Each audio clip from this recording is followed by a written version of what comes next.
do it, eh? Well, I did. That's how I got my first Rover R8. 1990 Rover 416 GTI. I liked this car because my dad had a 418. He had it as a company car. He had the choice of either this Rover 418 or an Escort SI.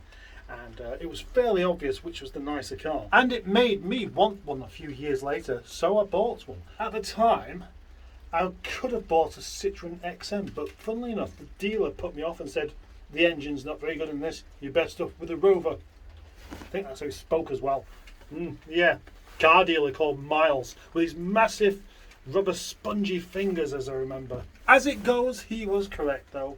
The Rover 416 did turn out to be a very reliable car.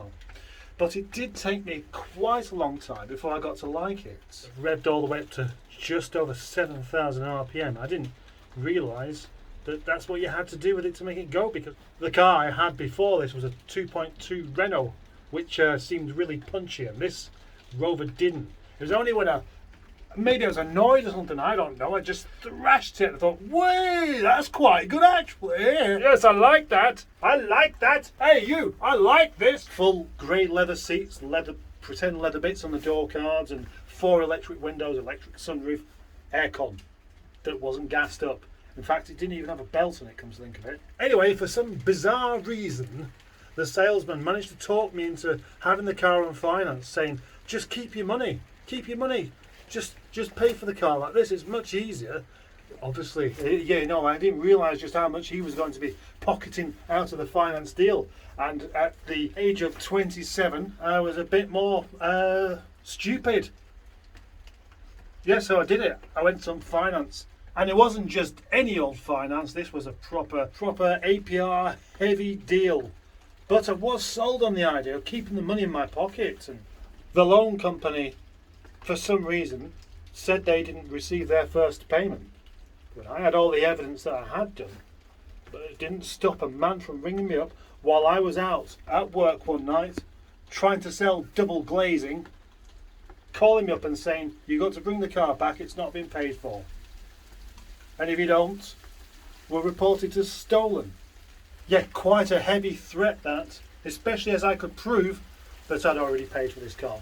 I took it back, and there was this big kind of Weeble shaped man there who just took the keys and said, right, yeah, see you later mate, give us a call when you've paid it.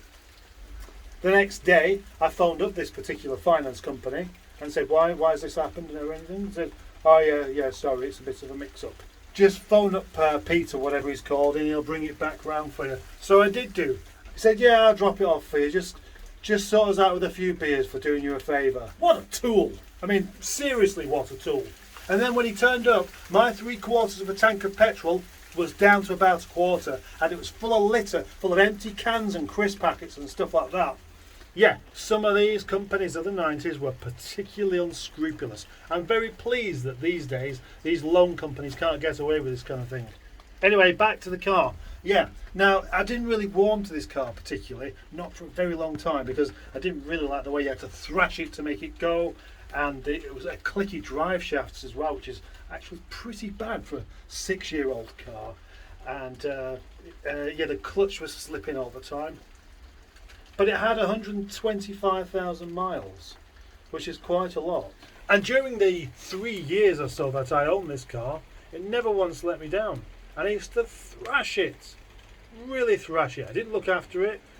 I didn't do anything with it besides just drive it really hard. And it did give me a proper respect for it. Another 40,000 miles on the clock as a travelling salesman, and it was still going strong when I got rid of it. It was a strange combination though.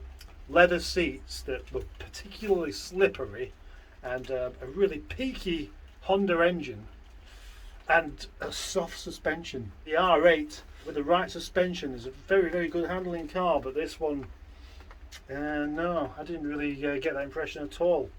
But it gave me many, many happy thoughts, and it was really very much the start of my love of Rovers.